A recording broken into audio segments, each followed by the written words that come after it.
Okay, we're going to talk about question three. Now, question three is worth 12 marks. It's like the first of your kind of big questions.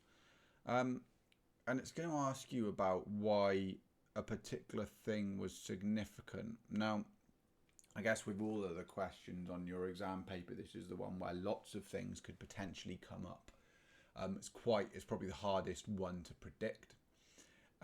But it could ask you, for example, why Churchill was significant. It might ask you why making ends meet was significant.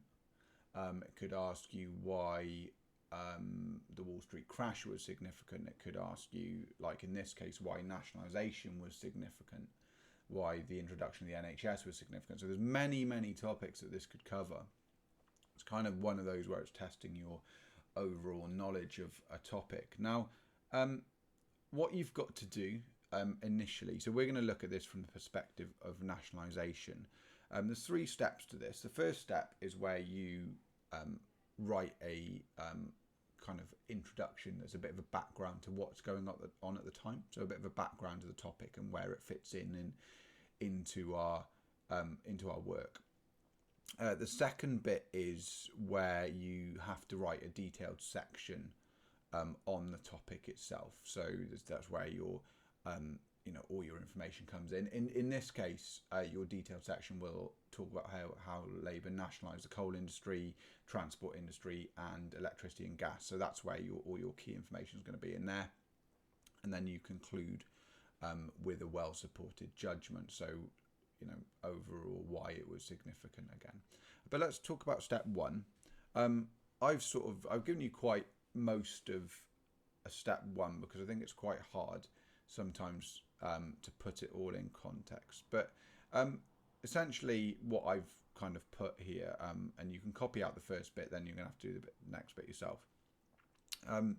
They essentially, it's about fitting nationalisation to the big picture. So we know that during the war, the government essentially took over a lot of industries like the coal industry, for example, steel industry, to make sure that there was enough production going towards the things that were needed, so that there was enough, for example, steel for tanks, there was enough coal going to the factories.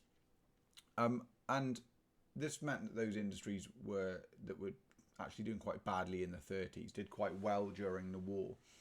And people became worried that after the war, because there wouldn't be so much demand, that these industries would do really, really badly again, and that there would be another depression like the 1930s. So what the Labour government promised is that they would take control of these industries, they would nationalise them, and that they essentially would provide employment, that the production of these industries would do better, and that Labour would make sure that there wasn't a return to the 1930s of a depression. So that would be our introduction. You need to look at, for the bits that you have to fill in, why did Labour do it in the first place? Okay, what were their justifications for nationalisation? When you get to step two, this is where you write a detailed section on the topic. So in this case, as much factual information as you can, and you've got to be as specific as you can here. The examiners want to see some really detailed knowledge, some good knowledge of dates, some good knowledge of figures. But what your section here would be on nationalisation is you would talk about coal, you would talk about transport, and you would talk about electricity and gas, and you would talk about how Labour did that. Now, it's, I've got a kind of template for you there. What I think is really important here is that this can be quite nerve-wracking because you have to, and you're going to be thinking, oh, actually, this is too hard, I can't do this. But what you've got to understand is that there's no set right or wrong way to do this, as long as you're addressing the steps. So I'm doing it in the way that I would do it, but that doesn't mean that the way that you would do it would be wrong, okay? In this, because I'm not around to help you in class, I'm giving you a lot of those sentence starters. So use them for now. However, have faith in your own ability to just explain in your own words what's going on. So in this case, what you do, explain in your own words how Labour nationalised the coal industry, okay, the transport industry, and electricity and gas.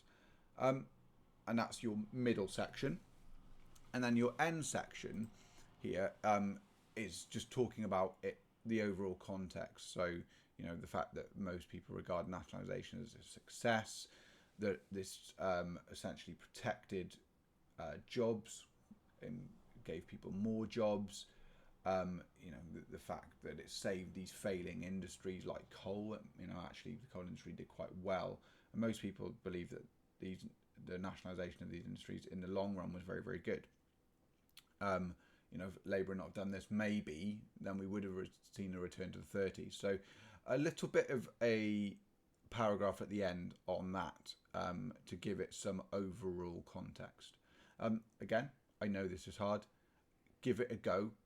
Essentially, before you have a go at these questions, read over each section of them. Okay, so you've got one on the NHS, you've got one on demobilisation, you've got one on nationalisation. So have a read in your booklet of those relevant sections before you have a go, and that will really help you. Okay, but have a go. Any questions, drop me an email.